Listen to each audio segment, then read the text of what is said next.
Sabi na. Ngipin sa baba.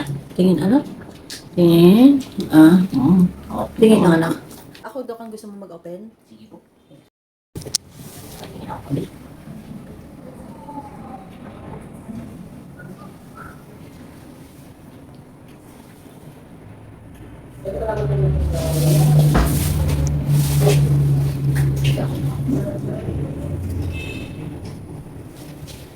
Ay, hindi pala. Maganda body condition. Ha? Maganda po ang kanyang body condition. Talaga? Hindi payat, hindi mataba. Sakto lang po. Oo.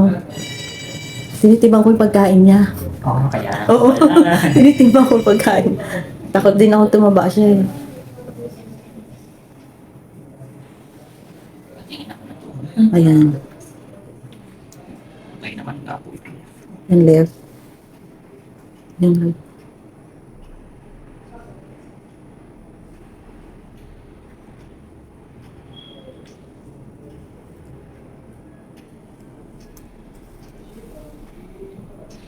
Ako, Mm-hmm. nagagalaw ang kanyang tuhod. Pero yung left naman po is, mukhang okay pa naman. Mm-hmm. Yung right po talaga. Mm-hmm. Dalawang heart mo kami. Tingnan daw ng heart. Ano?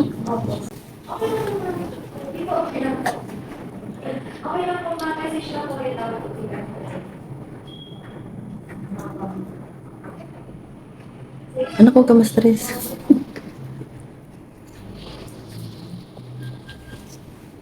Tingin na lungs mo.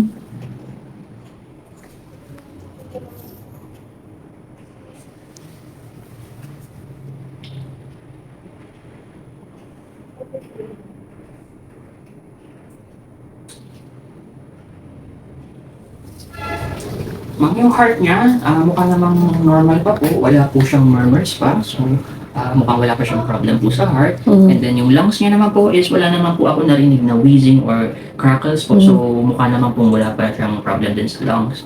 Usually naman po, tandem yan. Kung may problem po sa heart, nagkakaroon po ng problem sa lungs. And considering yung age niya po, 9 years old, medyo doon na po kasi nagsistart yung mga ganyang problems like sa tao po pag tumatanda. Pero yung sa kanya po ay wala pa naman po akong audible na naririnig na problem. Tapos sa kanyang physique naman po, wala po akong napapalpate na lymph node, so mukhang wala naman po siyang infection na nilalabanan ngayon.